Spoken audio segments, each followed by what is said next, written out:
On commence. Alors, on va faire des halachot. Nous allons faire des halachot concernant un sujet assez étonnant. Le principe de laisser des aliments sous un lit. Il y a écrit dans la Gemara, dans la Gemara Psachim, donc c'est pas une invention récente. Dans la Gemara Psachim, on nous dit que les aliments ou les boissons. C'est quoi, Psachim. Psachim. Gemara classique, quoi, page 112.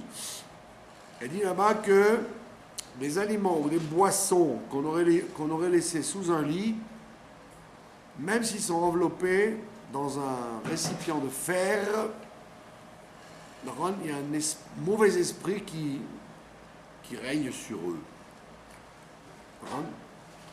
Il y a un mauvais esprit, un ruacha, un esprit malin qui règne sur ces aliments, et donc on n'a pas le droit de les consommer. Et le Shulchan Aruch, il répète la même chose. On dit là-bas, on ne mettra pas ni un plat, ni une boisson sous le lit. À cause du mauvais esprit.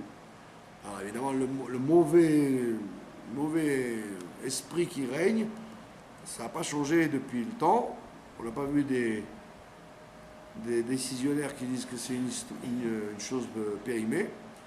Et donc, ça condamne tout aliment ou toute boisson qui serait mise sous un lit. Et il dit, même si l'aliment ou la boisson était fermé hermétiquement.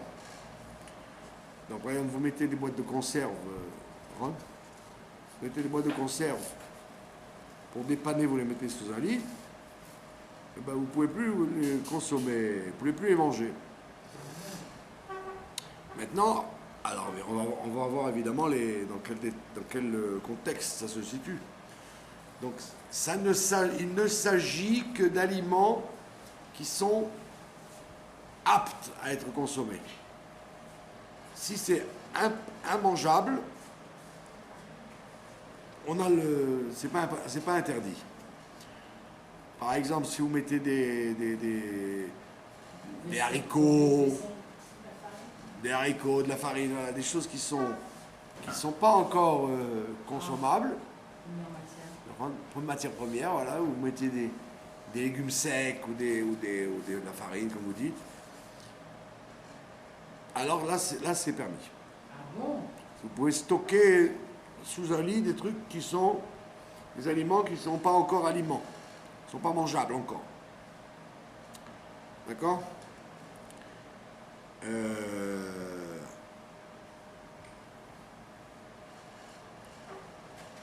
Qu'est-ce qu'il y a encore d'autre?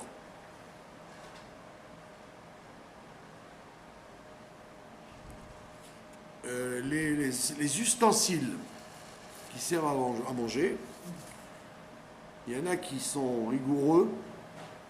Le Sefer Chassidim, il est rigoureux, mais la plupart des décisionnaires, jusqu'à nos jours, ils disent il n'y a pas de rouacha sur les ustensiles. Des casseroles, des choses qui servent à manger, ça vous pouvez les mettre sous le lit. N'oubliez pas qu'à l'époque, les lits, c'était pas comme nos lits à nous.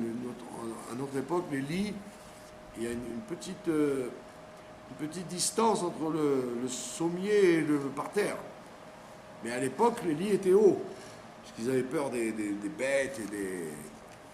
Donc les lits étaient hauts, donc sous le lit, c'était vraiment comme un placard. Marsan. Ouais, un vrai marsan. Et il y avait même des lits tellement haut qu'il y avait un coffre sur le lit. Donc c'était fréquent que le lit serve aussi de rangement, pas simplement de lit. Alors aujourd'hui, c'est beaucoup plus bas. Les lits sont plus bas et donc il n'y a pas tellement de place. Mais par exemple, les gens dans les yeshivot ou dans les séminaires, comme il n'y a pas de place dans les placards, des fois les personnes, dans leur valise, mettent la valise sur leur lit. Et dans la valise, il peut y avoir Alors, la maman, elle leur a donné des boîtes de conserve ou des chocolats ou des choses comme ça. Donc c'est un problème. Donc il te dit les kelim, les ustensiles qui servent à manger, ça c'est pas grave. Tu peux les laisser sous le lit. Également, puisqu'il y a écrit que c'est les aliments seulement, alors des médicaments ou des vitamines, c'est pas grave non plus. Ça ne s'appelle pas des aliments. Par contre, si vous ne savez pas où mettre vos acamol ou vos produits pour les maux de tête ou n'importe quoi, vous avez le droit de mettre ça sous le lit parce que ça ne s'appelle pas de la nourriture. D'accord? La preuve, c'est qu'on ne fait pas de bracha sur un acamol. Donc c'est pas un aliment. Maintenant, il te dit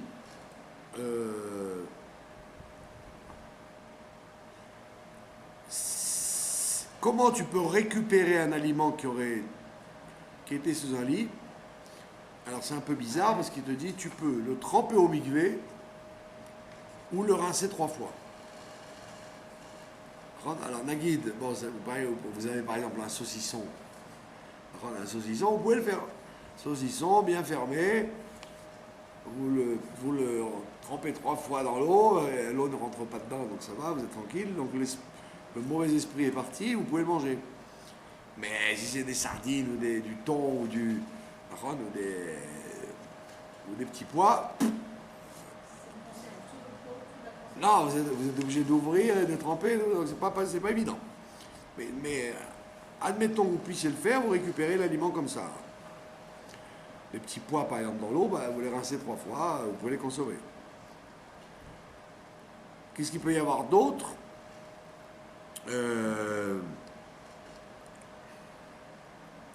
Maintenant, si ce sont des aliments qui ne vous appartiennent pas, ça ne vous appartient pas. Quelqu'un vous a laissé un sac et vous ne saviez pas où le mettre, vous l'avez mis sous un lit. Et après vous vérifiez, vous dites oh là là, est-ce que je vais lui dire ou pas? La personne qui vous a laissé le sac, il y avait des boîtes de conserve dedans, des boîtes de sardines, des boîtes de thon. Est-ce que vous allez lui dire maintenant ton thon, tes sardines elles sont finies et on peut rien faire, on est obligé de jeter. Alors en répondant, il y a écrit un principe très connu que quelqu'un ne peut pas interdire quelque chose qui ne lui appartient pas. Quelque chose qui ne vous appartient pas, vous ne pouvez pas l'interdire. D'accord? Ça veut dire que le fait que vous l'ayez mis sous votre lit, comme ce n'est pas à vous, donc vous ne pouvez pas, l'esprit d'impureté qu'il y a dessus ne peut pas le toucher puisque vous ne pouvez pas interdire quelque chose qui ne vous appartient pas. Donc, même si la personne n'est pas au courant, vous n'êtes pas obligé de lui dire, vous le mettez sous votre lit, vous le rendez tel quel est. Puisqu'en fait, il ne s'est rien passé sur cet objet, puisqu'il n'est pas à vous. D'accord? Autre cas de figure, un bébé par exemple. Un bébé égale la même chose. Un bébé, dans sa poussette, il y a une espèce de bagage en dessous, où les gens mettent les biberons, où ils mettent du maternat, ils mettent des choses. Et maintenant le bébé il dort là-dedans. D'accord? Alors il y en a qui disent que si c'est un endroit fixe où il dort, si c'est un endroit où il fait la sieste seulement, comme certaines poussettes, ils font que la sieste. Alors ça s'appelle un sommeil de la journée, ça ne s'appelle pas un sommeil de nuit. Donc un sommeil de journée ne rend pas impur. C'est que le sommeil de nuit. Mais si, pour des raisons X, cette poussette, elle lui sert à dormir tout le temps il reste dedans. Alors à ce moment-là, ça devient un lit. Et donc, dans ce cas-là, même un bébé, il ne faut pas mettre un aliment directement sous lui. On peut le mettre en avant ou en arrière de la poussette, mais pas sous le bébé lui-même. Ou alors, on peut le mettre dans le lit avec le bébé. Ça, c'est moins dérangeant. Le problème, c'est de dormir avec. C'est de dormir dessus, pas de dormir avec. Donc, par exemple, vous avez des bonbons dans la poche. Vous avez un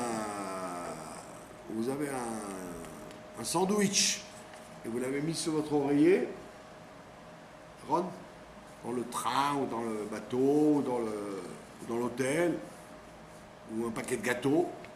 Ron, vous n'avez pas envie que les enfants y le voient, donc vous l'avez planqué sur votre oreiller.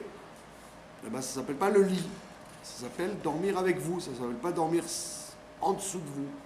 Ouais. Donc ça ne le rend pas interdit. Le seul problème, c'est ça, c'est en dessous le lit. Alors, avant qu'on mette un aliment, il n'y avait pas de mauvais esprit? Non, c'est le fait de dormir. Le fait de dormir, hein, quelqu'un qui dort, ça véhicule un mauvais esprit qui va en dessous de lui. À la Khalemassé, par exemple, il y a des gens, on a vu ça l'autre fois, c'est des gens qui sont obligés d'avoir chez eux des Thaïlandais ou des Goïms. Ils sont obligés d'avoir des Goïms qui dorment chez eux. Alors, un Goï n'a pas de mauvais esprit. Donc lui, vous pouvez lui mettre sous son lit à lui des boîtes de conserve. Un juif, il a un esprit mauvais, mais un Goï, non. Donc c'est bon. Il peut. Si vous avez un Thaïlandais dans la maison, vous ne savez pas où mettre les boîtes de sardines, vous pouvez les mettre sous son lit à lui, mais pas sous le vôtre. D'accord?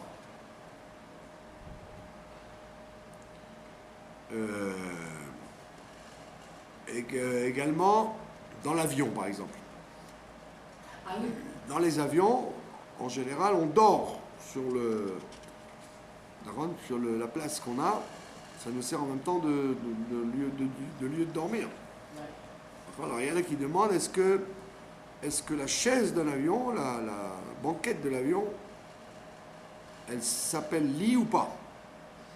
Et très souvent dans l'avion, quand vous avez le bagage à main, vous avez mis des sandwichs dans le bagage à main, vous l'avez mis sous vous, en dessous. Vous ne pouvez pas des fois le mettre au-dessus, vous le mettez en dessous. Ouais. D'accord? Alors qu'est-ce qui se passe? On te dit, on dit qu'on est Mekil. On dit qu'on peut être Mekil. Pourquoi? Parce que c'est pas un vrai lit. C'est un lit d'occasion. Ça n'a pas un digne de lit. Peut-être que si vous voyagez en première, ou Oui, en lit. en première classe, non, si vous voyagez en première classe, ou en classe, comment on dit ça, busy, Oui. business class, là-bas vous avez une banquette qui est carrément un lit. Oui, oui, Vous dites ouais, comme si vous aviez eu cette oui. Non, chance. j'ai vu, on m'a interdit de rentrer là-bas, c'est tout. Moi, J'ai été voir quand même. j'ai connu quelqu'un, l'avion étant plein, ils l'ont mis en business class. Eh ben, il a dit c'est autrement. Hein. Ah bah oui. Il y avait des fourchettes en argent, Ah ouais. le vrai silence, pas des gens qui passent devant vous. Vous êtes carrément à la maison, quoi. Et donc là-bas, effectivement, il pourrait y avoir un digne Ah ouais. de lit, parce que vous pouvez ma je vous allonger là-bas. Ouais. Si vous faites Paris, Rio, enfin Tel Aviv, Rio, 18 heures de vol, donc vous dormez une vraie nuit, et vous n'avez pas de problème, vous pouvez faire même Netila, c'est une vraie chambre à coucher, quoi. Vous êtes grand kiff. Non, j'ai déjà vu, je suis Ouais. en train de voir. Donc là, peut-être que, je ne sais pas, il faudrait vérifier, peut-être ça s'appellerait un lit. Mais on va remettre un petit côté là-dessus. Oui, parce que là-bas c'est organisé pour ne pas mettre en dessous, il n'y a pas besoin de mettre en dessous. Ouais. Bon, si vous devez voyager, je vous souhaite On voyage. de voyager en business class. Ah oui, amen. Ah oui, c'est très agréable. Le business et première, c'est pas pareil. D'accord. Ah bon? Maintenant, vous avez... Ah, j'ai pas fait. Si c'est un lit pliant, par exemple, d'accord? Un lit pliant. Vous avez un invité, vous lui donnez un lit pliant, et lui, il met sous son lit pliant sa valise. Alors là, on dit, ça s'appelle pas un lit. Il faut que ce soit un lit fixe pour que ça s'appelle un lit. Ça, on peut pas mettre une valise sous Oui, il y a des lits pliants qui sont hauts. Et tu as un lit pliant, ça s'appelle pas un lit puisqu'il est pliant. Donc il ne peut pas y avoir de rouard qui se pose là-bas puisque c'est pas un lit qui reste à sa place, il est toujours en train de bouger. Ah bon? Ouais, Ah bon? exactement. Maintenant, dernier cas, si par exemple vous aviez mis de l'huile, vous avez mis des bouteilles d'huile sous la... D'accord? Vous avez stocké quelques bouteilles d'huile sous votre lit, alors là vous êtes coincé puisque vous ne pouvez plus les utiliser. Mais vous allez dire, tiens, par exemple c'était de l'huile d'olive, vous allez dire, tiens, mais je vais m'en servir pour Hanouka, pour allumer la bougie avec. Ou alors Shabbat, je vais allumer, puisque je ne peux pas manger, Ouais. je vais m'en servir pour l'allumage. Mhm. Eh bien, vous ne pouvez pas non plus. Puisqu'il y a écrit dans. Vous connaissez ça dans le prophète. Il y a un prophète Zacharie dit. Prophète Malachi. Il dit. Il amène un grand klal de la halakha, Ouais. en passant. Est-ce que tu donnerais à un prince cette chose-là? Eh oui. Si quelque chose que tu n'aurais pas offert à un prince, est-ce que tu vas l'offrir au bon Dieu? Alors c'est un principe classique qui fait que si c'est une chose qui est rendue dégoûtante, soit par quelque chose qu'on a mis dedans, soit parce qu'il y a un mauvais esprit dedans, automatiquement vous ne l'auriez pas donné à un prince, donc tu ne peux pas l'offrir au bon Dieu non plus. Donc si jamais malheureusement tu t'es trompé, tu as mis des bouteilles d'huile sous le lit, eh ben, tu ne peux pas les utiliser pour allumer des veilleuses avec ou des bougies de Hanouka avec. Sauf s'il y a une condition particulière, si c'est de l'huile qui n'est pas consommable du tout. Les bouteilles d'huile d'allumage, donc on a des bouteilles d'huile de... On appelle ça Ner la Mahor, la lumière de la bougie de l'huile d'allumage qui sert qu'à allumer, Oui. parce qu'elle est immangeable. Alors quand c'est de l'huile immangeable, là il n'y a pas de problème. Comme elle ne s'appelle pas un aliment, Ouais. elle ne s'appelle pas un aliment, donc automatiquement vous avez le droit de vous en servir pour allumer des bougies ou des veilleuses de Hanouka. Donc rappelez-vous du klal, ce qui est interdit, c'est quand c'est mangeable. Quand c'est pas encore mangeable, Ouais. ou que ce n'est pas du tout un aliment, même si vous l'absorbez, ça ne rentre pas en ligne de compte. Voilà, pas de questions? Si par exemple les gens ils dorment en plein air comme ça, par exemple la nuit, par terre comme ça, et s'ils mettent la nourriture dans un sac à dos sur la tête, sous la tête. Non, on a dit sous la tête, on a dit qu'il fallait que ce soit un lit.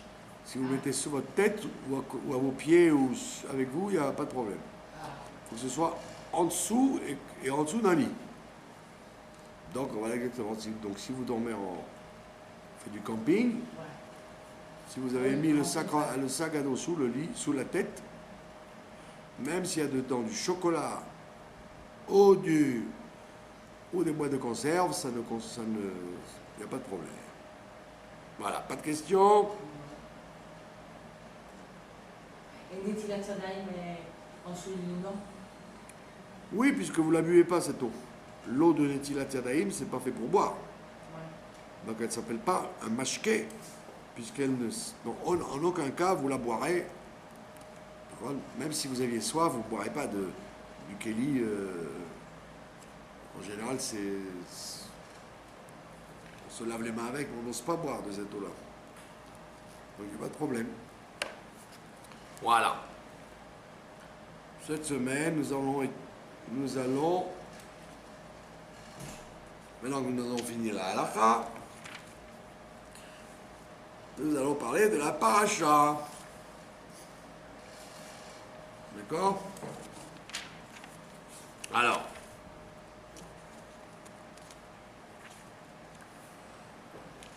dans la paracha de Shoftim,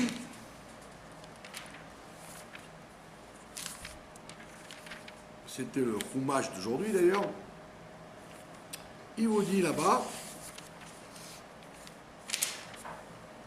il vous dit de ne pas faire certaines choses que faisaient les Cananéens et les Émoréens quand on est arrivé ici. Par exemple, de consulter les morts, par exemple, ouais. Ah ouais. Faire parler les morts, ou alors de faire de la divination. C'est quoi la divination? Ça veut dire vous prenez ce qu'on appelle aujourd'hui la superstition, mais en réalité, il y a des tas de gens qui croient dans ça. C'est de voir des signes dans des choses qui vous arrivent, d'accord? Comme oui, en France, par exemple, les gens ils avaient peur d'un chat noir. Un chat noir qui passe devant vous, ou de passer sous une échelle, ou de d'accord? Donc tout ça, ça s'appelle du nichouch,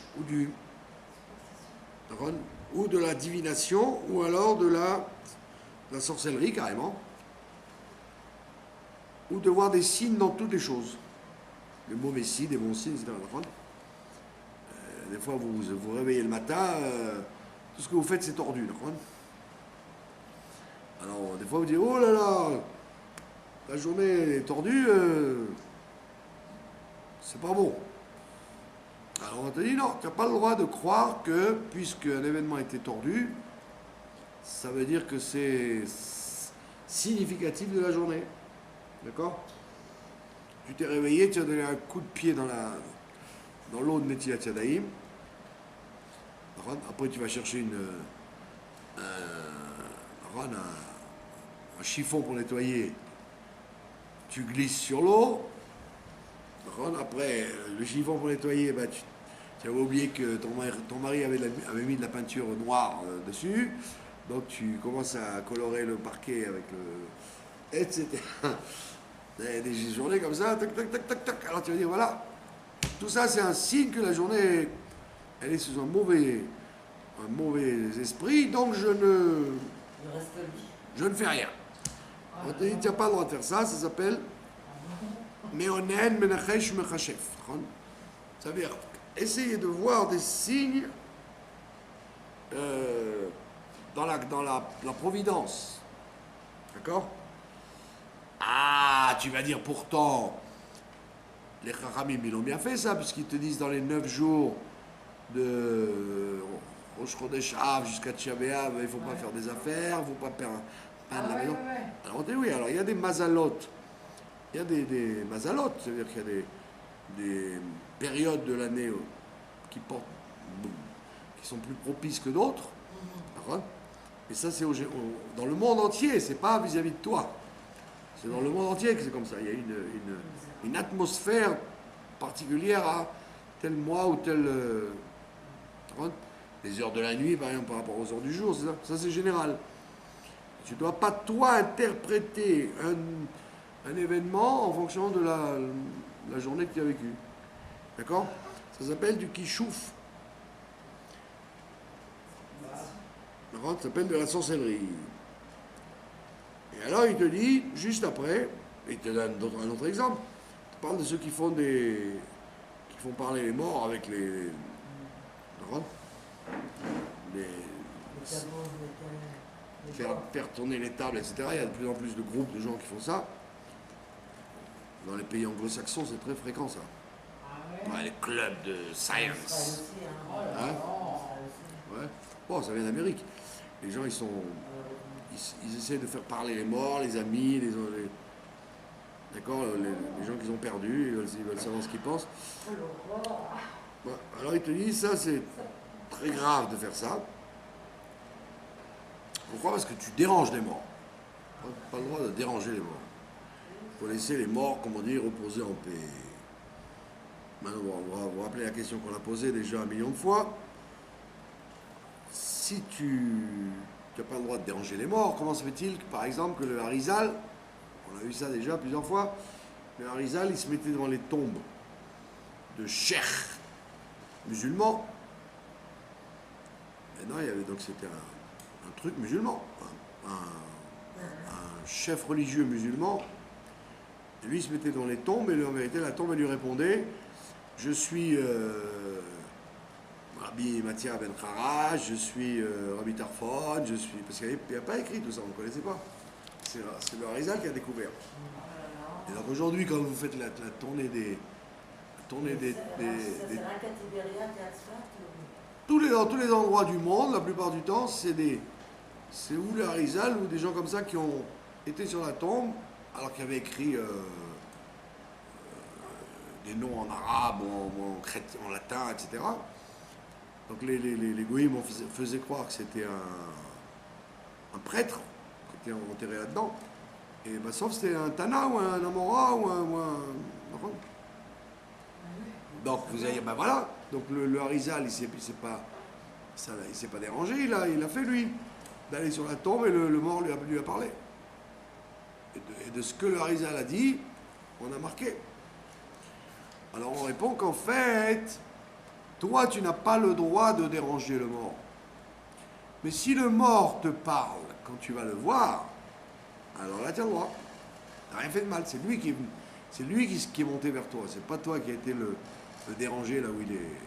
Comme je vous ai raconté déjà l'histoire avec le beau-frère du rabbi, le Rav Gourari, quand le rabbi précédent est parti en 50, les deux beaux-frères, ils étaient en compétition. Par contre, il y a des gens qui disaient c'est plutôt le Rav Gourari qui doit remplacer le Rabbi Rayat, d'autres disaient non, le Rav Schneerson est plus apte. Et donc, par respect pour leur beau-père, ils ont gardé leur bureau, chacun, et ils travaillaient chacun dans son domaine, dans son bureau. Le bureau du rabbi précédent, c'était à l'étage au-dessus, et eux, ils ont travaillé dans leurs bureaux respectifs. Maintenant, le Rachag, le Rav Gourari, il a dit il a dit au rabbi, il a dit, comment tu... Il y a des fois des questions qu'on a, on ne sait pas comment le beau-père aurait réagi. Qu'est-ce qu'il aurait fallu faire par rapport à des directions, de yeshivot, de contact avec des gens, etc. Qu'est-ce qu'on doit faire? Alors le rabbi lui a répondu, moi quand je vais sur sa tombe, il me donne les réponses.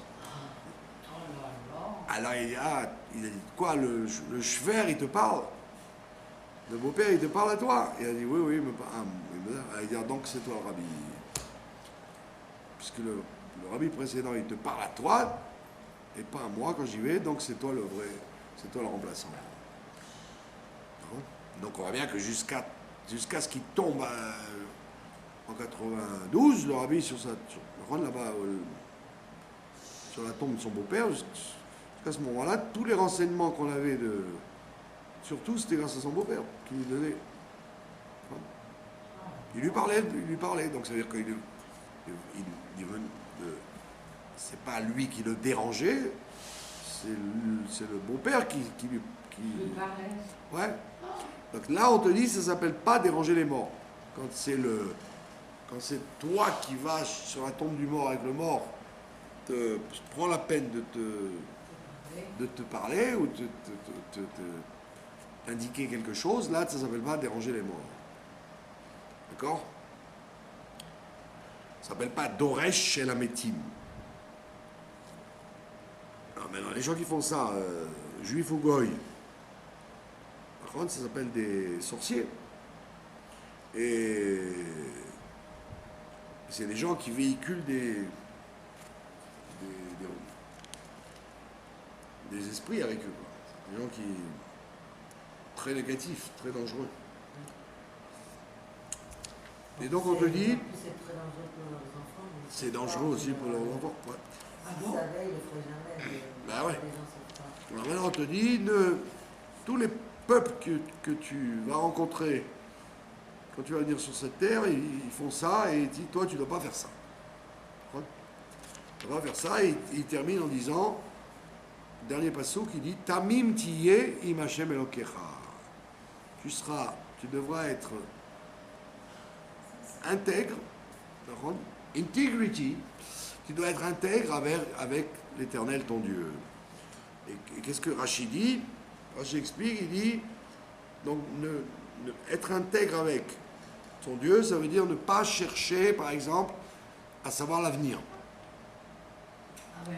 Ne cherche pas à savoir l'avenir, d'accord? Qu'est-ce qui va se passer l'année prochaine, la semaine prochaine, tout à l'heure? Ne cherche pas à savoir l'avenir.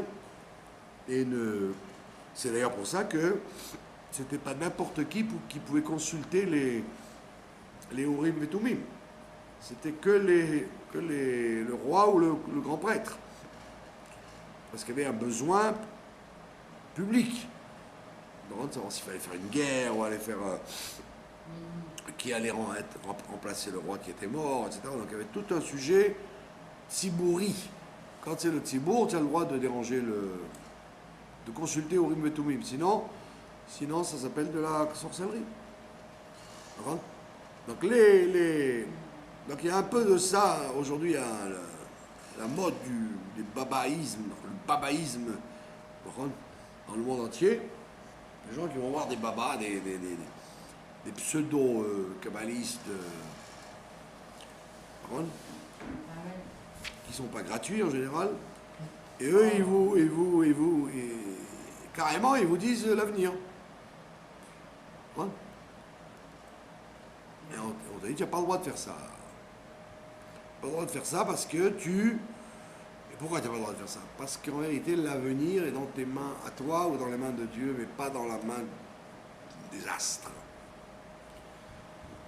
Soit tu as des xérotes que Dieu va décider pour toi, par exemple te rendre riche ou te rendre... c'est une xéra qui peut t'arriver. Ouais, jusqu'à présent, tu traînais la savate, puis tom, tac, la roue tourne, tu deviens riche. Donc c'est une xéra qui va être nouvelle. Et celle-là, tu peux pas la prévoir, puisque que Dieu préserve. Si quelqu'un il fait le zouave, l'idiot, il peut perdre le mérite de cette xéra. Il devait avoir une xéra d'être riche, et puis il a fait quelque chose de négatif qui lui a enlevé ce mérite. Ou l'inverse.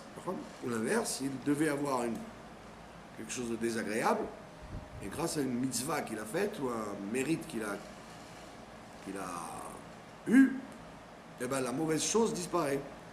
Donc si tu vas demander à quelqu'un, est-ce que c'est bon de faire ça, ou est-ce que c'est bien de faire ça, si lui te répond, ça veut dire qu'il intervient sur le déroulement des choses. D'où il sait le kabbaliste en question, qu'il doit arriver telle et telle chose. Si tu te comportes de certaine façon, il ne t'arrivera pas telle ou telle chose, en bien ou en mal. Donc pourquoi il y a une interdiction de consulter les kabbalistes, les astres, etc. C'est qu'en fait, c'est faux. C'est faux. Même s'il est décrété telle et telle chose soit à cause de Rosh Hashanah de l'année dernière, soit parce que toi tu as fait des choses bien qui vont t'envoyer qui vont t'envoyer des bonnes choses, c'est pas parce que dans le ciel il est écrit X que ça va se passer. Et Rav, allez prendre un conseil de la sage. Ouais, prendre un conseil sans que le conseil t'enlève le libre arbitre. Voilà, ni le libre arbitre, ni un conseil, par exemple. Où habiter, avec qui se marier, ce que je sais moi, où mettre, quel travail avoir, etc. Des conseils, ça n'a rien à voir. On parle de quelqu'un qui a l'air objectivement de te dire ça c'est pour vous, ça c'est pas pour vous. Si, ça peut être pour vous, pas pour vous, parce que ça correspond à votre caractère, mais pas parce que lui il a vu dans les astres, dans les lignes de la main ou dans le café, que c'est bien ou c'est pas bien. Ça c'est ridicule. Oui, mais les lignes de la main, les lignes de la main, comment dire, c'est subjectif.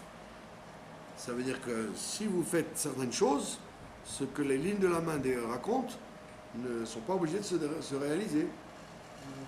Ouais. Alors que si vous croyez dans ça, alors vous aurez une tendance à faire en fonction de ça. Alors que vous enlevez le mazal, vous enlevez le... Ce que c'est la Gemara qui raconte, qui dit que tzaddik ou racha, ça c'est pas écrit. Ça c'est toi qui décides. De devenir tzaddik ou racha, ça dépend de toi. Mais dans le reste, d'être bête ou d'être intelligent, d'être beau ou moche, d'être, riche ou pauvre, ça dépend du mazal. D'accord ? Mais le mazal, tu peux le changer. Si tu es un idiot, tu peux devenir intelligent. D'accord ? Si tu es vilain, tu peux devenir beau. Si tu es pauvre, tu peux devenir riche. Donc si dans ta ligne de la main, j'ai vu certaines choses, voilà, moi j'ai connu quelqu'un qui dans sa ligne de la main, il vivrait centenaire. D'accord ? Et la ligne de la main, elle allait vers le bras carrément. Quoi. Alors il disait, moi, j'ai été voir une ouais, c'est ça. Et puis il a pas appelé ça une sorcière, il a appelé ça une cartomancienne, ouais. Une juive, elle est religieuse et tout. Elle m'a dit que je vais vivre très très longtemps. Alors je lui ai dit, Bezrat Hashem.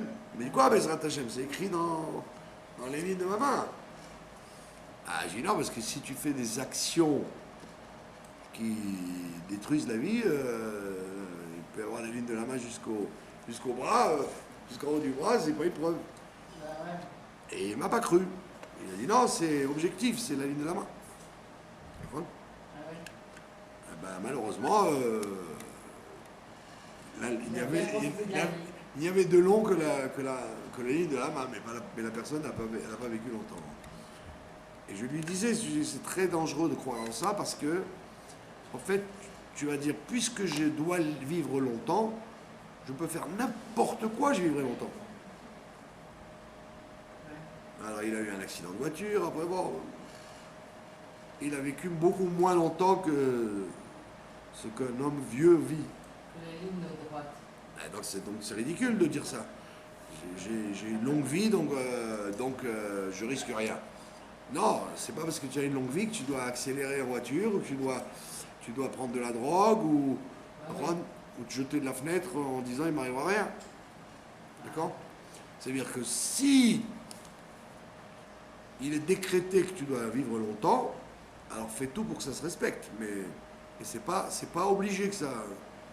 C'est pas obligé. Rien n'est obligé, d'accord ? Donc c'est pour ça qu'on te dit Tamim tiei Hashem Elokecha, donc toi tu dois vivre dans la tmimut. Tu dois faire les choses avec simplicité. Comme il dit Rashi, il te dit ne cherche pas à connaître le futur, mais accepte tout ce que Dieu t'envoie, bit mimout, c'est-à-dire avec simplicité, ve'az tiye imo ulechelko. Et à ce moment-là, tu seras avec Dieu et tu feras partie de son programme. Donc ça veut dire que la Torah te dit, c'est pour ça que ça en Elul qu'on parle de ça. Shoftim, on est toujours ça en Elul. Shoftim et Shotrim. C'est-à-dire que tu ne dois pas. Shoftim et Shotrim, ouais. Tu ne dois pas dire les choses sont décrétées à l'avance, l'année elle est décrétée à l'avance, le temps, tout ce qui arrive doit arriver, et pas du tout. Tout ce qui arrive n'est pas obligé d'arriver aussi bien dans le bien que dans le mal. D'accord? On voit ça dans le Midrash, il dit une chose intelligente. Il dit le Satan, il dit sur les Juifs qu'ils sont tous des voleurs. Donc, le Satan, il vient, il dit à Dieu, tes enfants, c'est tous des voleurs. Alors le bon Dieu, il répond, et c'est intéressant, parce que la halakha, elle dit un truc très bizarre. Elle dit, si toute l'année, par exemple, tu prêtes à intérêt, il y a des gens qui vivent comme ça, qui vivent de prêt à intérêt, comme les banques. Tu vis de prêt à intérêt, donc c'est très grave ce qu'il y a écrit là, qu'il n'a pas le monde, pas droit au monde futur, qu'il est maudit en haut, en bas. Bon. Si on prête de l'argent. Si tu prêtes de l'argent à intérêt. Ah, avec intérêt. Même si, les banques comme Israël. ouais, même toi, même si toi tu acceptes de jouer ce jeu, même toi, si tu acceptes de jouer ce jeu, tu n'as pas le droit. Mais Nagui, il y a des gens qui font ça, ils prêtent à intérêt. Dans le chouk, ce qu'on appelle le marché noir, le marché gris, il y a le gris. Il y a le gris, le blanc, le noir.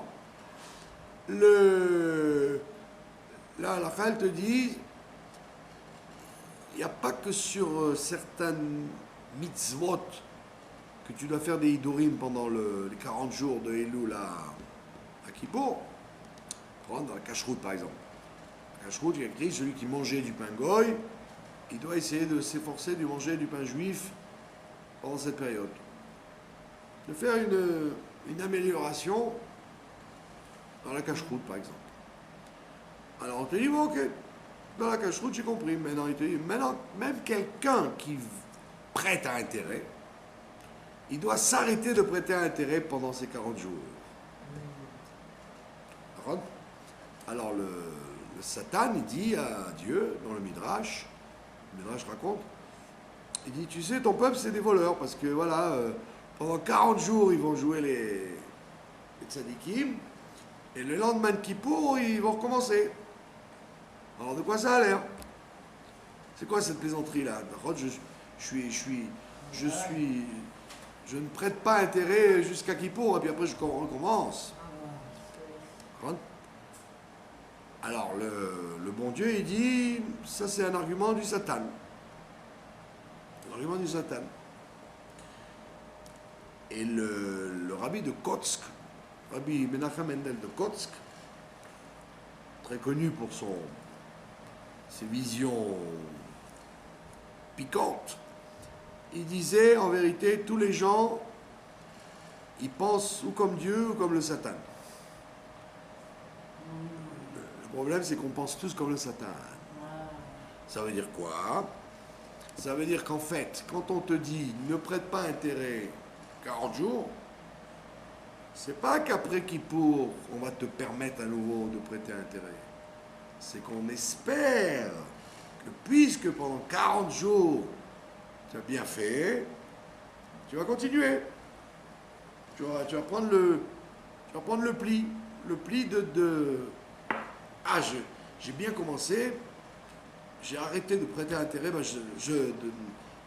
j'arrête. Je fais plus cette avéra-là. Et le rabbi de Kotz qui te disait, En fait, les gens, ils font comme le Satan. Ils disent, vous êtes des voleurs, c'est-à-dire que pendant 40 jours, vous volez, vous arrêtez de voler, mais en réalité, profondément, vous êtes des voleurs. Après, vous allez recommencer.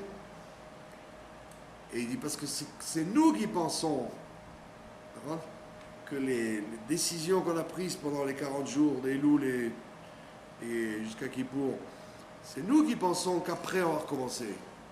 Mais en vérité, le bon Dieu, il nous fait confiance, lui. Il dit, non, je suis sûr, tu vas voir, ils vont prendre une bonne décision, ils vont la garder. Donc c'est pas comme les gens croient que les décisions du mois des Louls, c'est des décisions momentanées, puis après on s'arrête. Non, c'est des décisions pour tout le temps.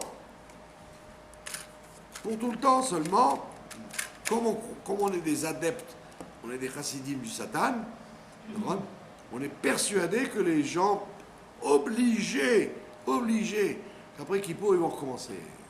On dit, c'est nous qui sommes des défaitistes.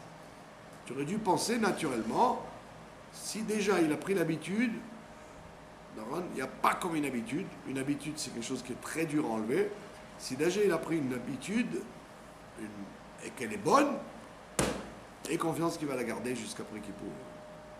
Et qu'effectivement, après, il ne prêtera plus intérêt du tout. Ça y est, il a... D'accord ? Grave, le Satan, c'est le même tous les ans ou c'est le même depuis, Le Satan, c'est un... c'est le même depuis perpète? Oui, le Satan, en réalité, c'est nous. C'est le mauvais côté qu'il y a dans l'être humain. Satan, ça veut dire détourner. Sato. C'est pas comme l'ange qui est son Non, oui, il y a un ange qui porte ce nom-là, mais en réalité, le vrai Satan, c'est nous. Satan, c'est l'esprit de détourner les bonnes choses en mauvaises choses. C'est un défaut psychologique qu'on a en nous. On l'appelle le Satan, en réalité, c'est nous. Si quelque chose n'a rien à voir avec vous, eh ben, il n'y a aucun contact qui se fait. Donc si Adam Arishon, il n'avait pas eu le serpent en lui, il n'aurait pas pu parler avec le serpent, parce qu'il aurait dit qui êtes-vous, monsieur, je ne vous connais pas. Je ne comprends pas votre langue. Si le serpent, qui est l'origine du Satan, il a pu parler avec Adam et Chava, c'est qu'il l'avait en eux. Quand tu n'as rien à voir avec quelque chose, ça ne peut pas passer. C'est comme les gens dans les... Les gens avaient ça en eux, cette Adam Arishon. C'est comme les gens dans les écoles. Ils vous disent, mon fils a, sur 300 élèves de la yeshiva, ils se sont attachés avec un voyou. Ben pourquoi il s'est attaché avec un voyou? C'est parce qu'il lui-même, il avait ce côté voyou. Sinon, il aurait même pas fréquenté le voyou. On ne peut fréquenter que des gens qui nous ressemblent, sinon ça s'arrête à bonjour, bonsoir. La preuve, vous avez votre voisin de palier, vous pouvez être 50 ans voisin avec lui et ne même pas parler avec lui, rien que le bonjour, c'est tout.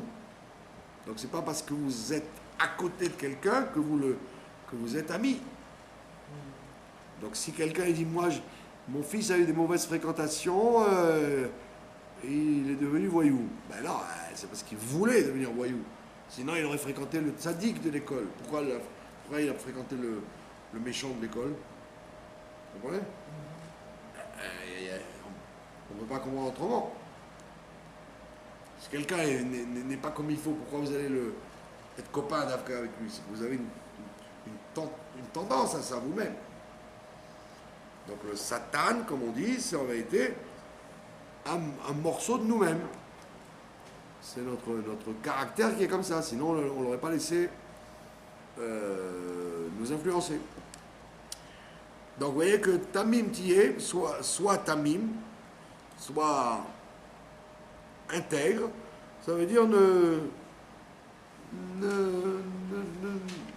réfléchis pas à l'avenir, vis au jour le jour, d'après ce que la Torah te demande de faire. Tout simplement. Et le fait d'être tamim, tu vas à l'encontre de choses positives. Je ne peux pas te dire à l'avance, mais je veux savoir l'avenir, d'accord, pour être rassuré. Est-ce qu'il va y avoir une guerre? Est-ce qu'il va y avoir des catastrophes? Est-ce qu'il va y avoir... Vous voyez bien toute cette vague de chaleur qu'on vit en ce moment. Tous les kabbalistes en question, ils n'en ont jamais parlé depuis Shavuot, depuis les trucs. Ils vous parlent des guerres qu'il va y avoir, l'Iran, l'Irak, la bombe atomique. Hein. Mais la vague de chaleur, pourquoi ils n'en ont pas parlé? Ah Parce que tout ce qu'ils racontent, c'est n'importe quoi. Ah, voilà. Mais même, vous savez, enfin, j'ai reçu un coup de fil de la famille du State, même dans les endroits où il ne fait jamais, Bon, jamais chaud, froid. ouais, il s'est mis à faire chaud. C'est- Ouais, voilà. 35 degrés. Donc Parce ça, que tout le monde raconte n'importe quoi. ça veut dire que, voilà, parce que les gens veulent s'accrocher veulent savoir l'avenir. Ah oui, On voilà. te dit, c'est ça. tu n'as pas besoin de connaître Ouais, l'avenir. ouais, ouais. L'avenir, c'est toi qui le fabrique, qui t'apprend. Et si Dieu a des projets, bah, il les exécutera de toute façon. Et si c'est des mauvais projets, alors on fait des mises-votes et tu les enlèveras. Comme ils ont prévu un tremblement de terre. Le Rav Kadouri, à l'époque, il avait dit, comme on est sur la ligne séismique, depuis les Lattes jusqu'à la Turquie, alors il avait dit, il suffit d'accrocher une boîte de tzedaka au mur. Au lieu d'avoir une boîte de tzedaka sur la table, accroche-la au mur. Ah, Et donc ça protège les maisons des tremblements de terre éventuels. non. Il n'y a rien, il y a plus. C'est le mieux à faire que de. Ah, c'est ça. Ouais. Donc si vous avez une boîte de tzedaka à la maison, au lieu de la laisser accrocher, Ce n'est pas. au lieu de la laisser sur une table, accrochez-en une dans une pièce. Et comme ça, s'il y a un tremblement de terre, votre maison restera impeccable, Non. intègre. Voilà. Donc c'est ça l'enseignement du Shoftim et Shotrim. C'est le fait de rester intègre avec Dieu et ne pas se casser la tête sur l'avenir. Voilà. Je vous remercie de votre attention. Je n'ai pas compris très bien pourquoi les dames